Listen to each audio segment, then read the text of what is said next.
At the moment, we still continue distributing food, warm food and food packages.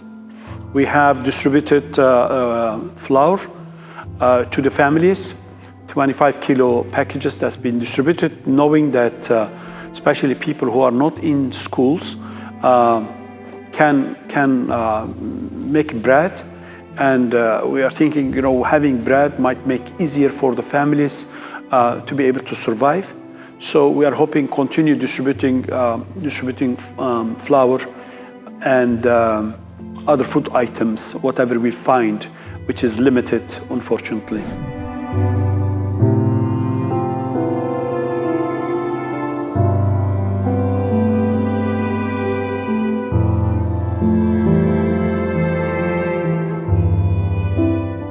The humanitarian organization facing in Gaza is probably, I will say, one of the most challenging emergency response is Gaza. So one, we all have very difficulties to bring the items that needed into Gaza. Very limited, very controlled, very challenging. Two, the distribution, the roads, the reaching the communities that are in need, the need of the communities that is so tremendous, and our services are so small. If anything that I can compare what we are experiencing in Gaza will be probably tsunami that killed over 200,000 people, that washed away everything. But in a level of the responding to disaster, where the surviving and injured and newborn babies, Gaza is probably very unique in that sense. So during tsunami, the city washed away, villages washed away, communities washed away. Then, but in this case, you have so many injured people. You have new babies, newborn babies, the women that need urgent attention. And you are very limited to response to any of these. So compare in that sense, probably Gaza is one of the worst that I ever experienced.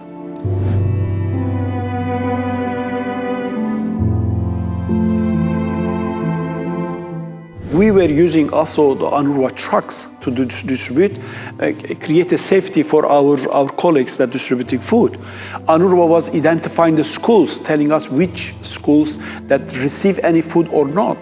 UNRWA was not only providing aid, but UNRWA was also organizing and identifying the needy communities, helping organizations such as the ZFA Foundation to target these communities. Stopping all these indeed is going to deepen the crisis, humanitarian crisis in Gaza, and very badly. As an organization, our assessment and our experience tells us that the ZFA Foundation should be very active in the healthcare, support the hospital renovation and repairing the hospital's existing hospital, and bring more health services. We're already discussing with the two governments for the field hospitals, and that's one.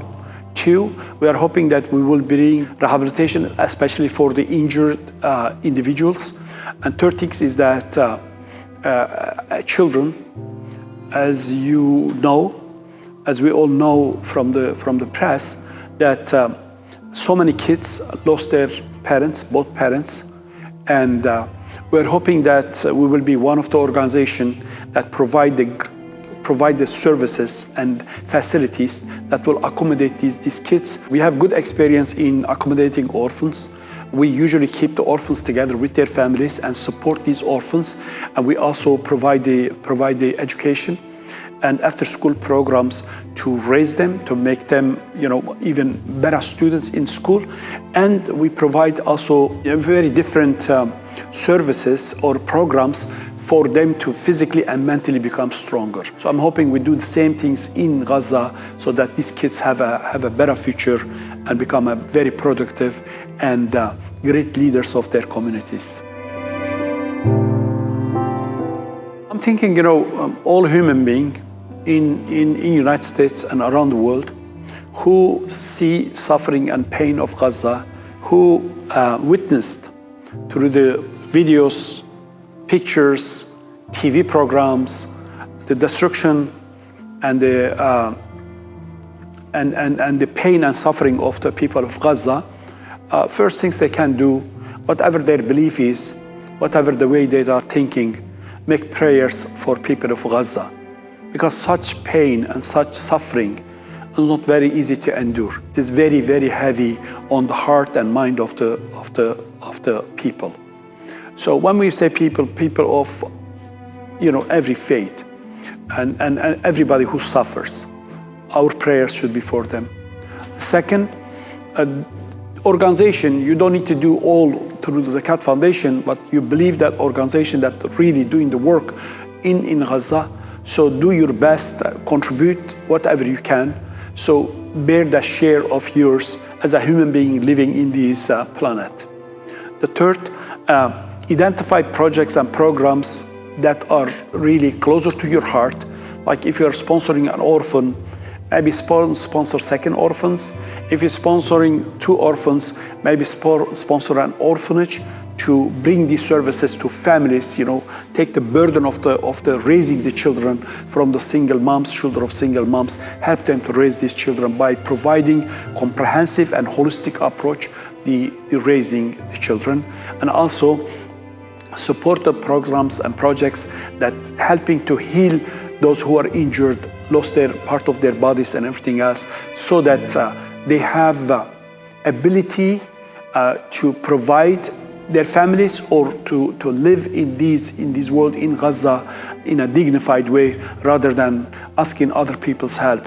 And we help them to be able to stand on their feet financially and otherwise. They will be probably best things that we can do for Gaza and for people of Gaza.